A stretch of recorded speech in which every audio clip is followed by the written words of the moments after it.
This is a look at David's batch processor, a plugin for Gimp, and this is the web page. It's a little bit on the long side, but if you do a web search for Gimp plus dbp, you find it very easily. And for installation, Windows users can download a file via the website. Two versions. Obviously I would go for the most recent one. Linux users can compile it, and there's some instructions there. From memory it's not very difficult to compile. Now then, back to Windows users, and you need to put it in this folder if you're using XP, and this folder if you're using Windows 7. Not difficult. Now then, Linux users can, if you're using Debian, you can find it in a package called Gimp registry plugins, I think. Gimp plugin registry, that's the one, and it's part of a whole load of other stuff. There it is, David's batch processor, version 1.9. Interesting. When you come to install it, because of the other stuff, there'll be a few dependencies, probably. Nothing very much, so it's not a big package. Installs very easily.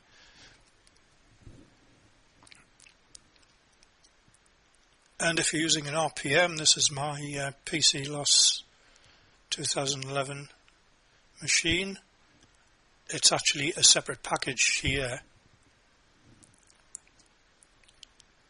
Nice description of it. And again, this installs very easily. Both the Debian and the RPM will, of course, install your global plugin directory. So back to the web page, and really everything's on the web page. You don't need this overview of it. Brief descriptions of each of the functions, and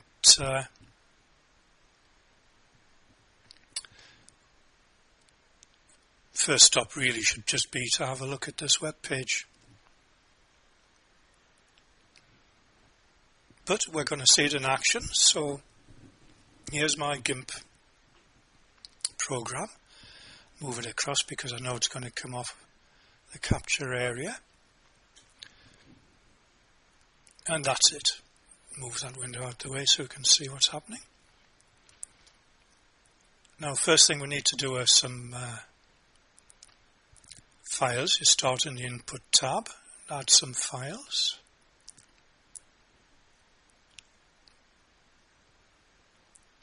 That'll open a browser where you can just go and click and select the files you want. Don't have to be the same format, you can mix them. Missed that, but there's an add button there. Then you can close them and you have the files you've selected. And of course you can remove individual files if you don't want them. There's a button there for that as well. Now then, the first function button, we'll go and see turn. If you want to rotate an image, you've got to enable each function if you want it, and you can return it, turn it clockwise, for example, and you can test and show the image as well, just to see what it's got to be like as the end result. Difficult to say what the end result is on this one, but what I opened it up for is make sure you don't try and edit from that. Definitely says look, don't touch.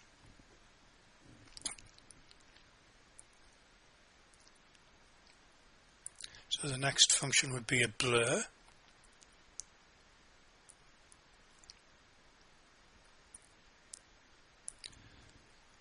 And I'm not going to demonstrate this, just a blur, just as a slider to control the degree. Don't know why anybody would want to batch blur images, but you never know. So color.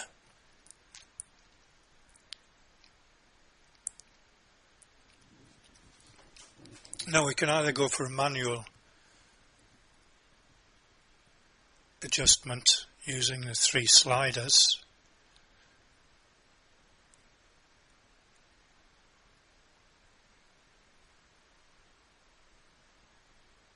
or probably more useful an auto adjust, and here we have the values grayed out. dbp will make the decision for you.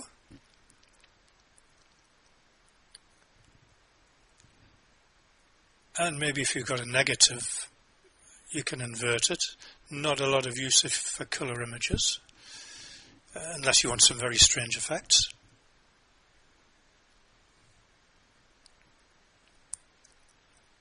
And of course you can convert to grey. That's quite interesting. We'll do that. There you go. There's a convert to grey.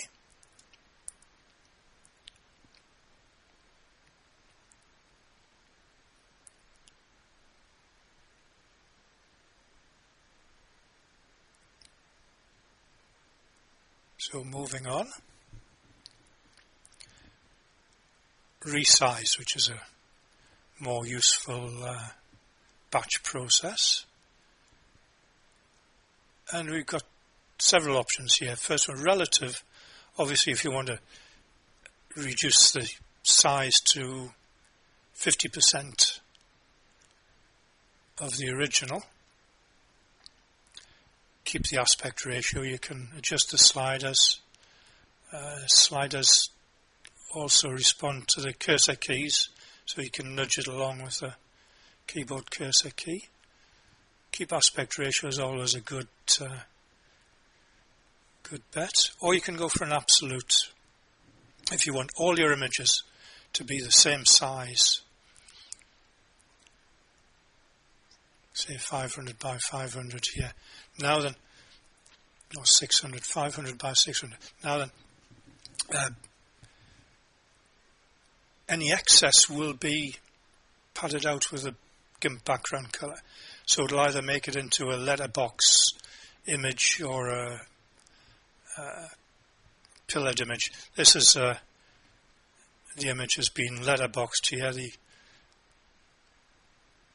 extra outside the original image has been filled in with white.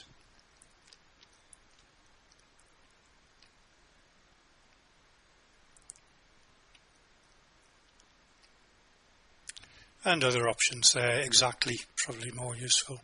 That'll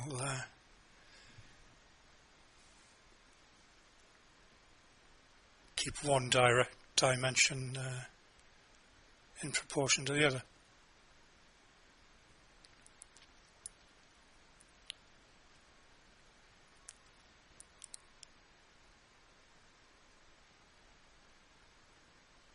Now for crop, we've got 4 parameters here: the width, the height, X and Y. And I've got an image here that with guides on. The X and Y origin is this point here.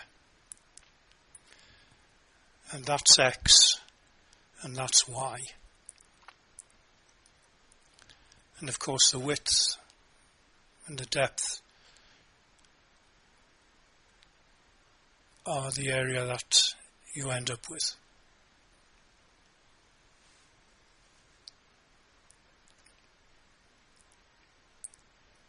So feeding those into dbp. That's not correct. Try again. 1000 by 1000. 500 by 500 for the origin. And if we do a test, we get that. And I'll just briefly bring across the original image, and you can see that was the cropped area.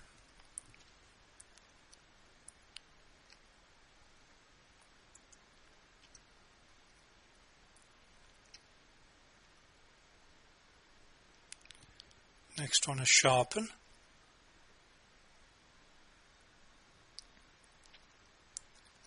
And this is just a regular unsharp mask, same as in the enhance menu in Gimp.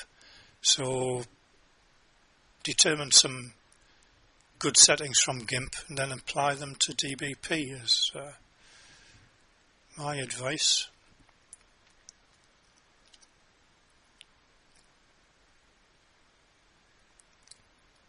Then there's rename,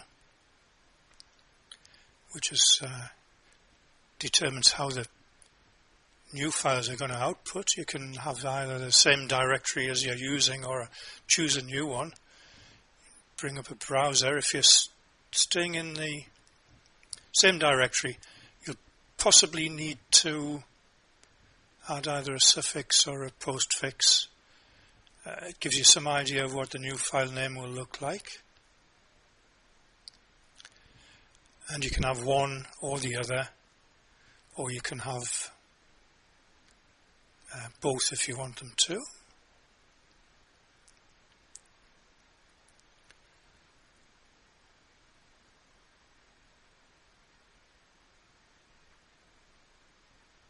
Some other options, you can flatten the image. That reaches it all to one layer for Gimp format. Convert to grey. You can have indexed colours and reduce the number of colours if you're using indexed. So I'm going to keep it sensible, same as source, and I'm just going to add a prefix to the file names.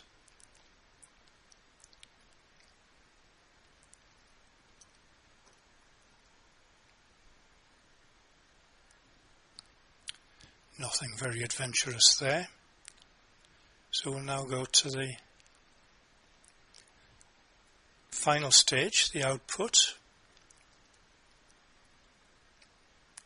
And here there's one option. You can choose the output format. You can only have one output format.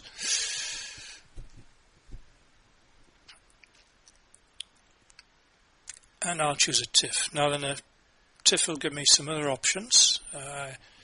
No compression or some compression.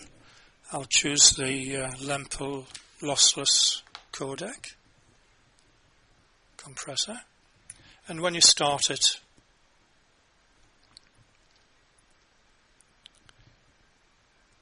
it gives you a progress bar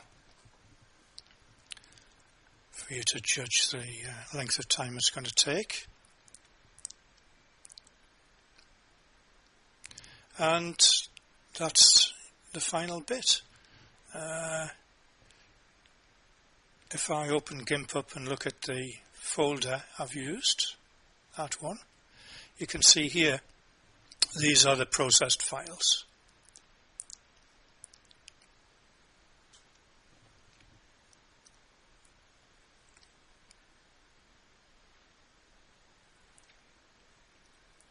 So that's David's batch processor in action.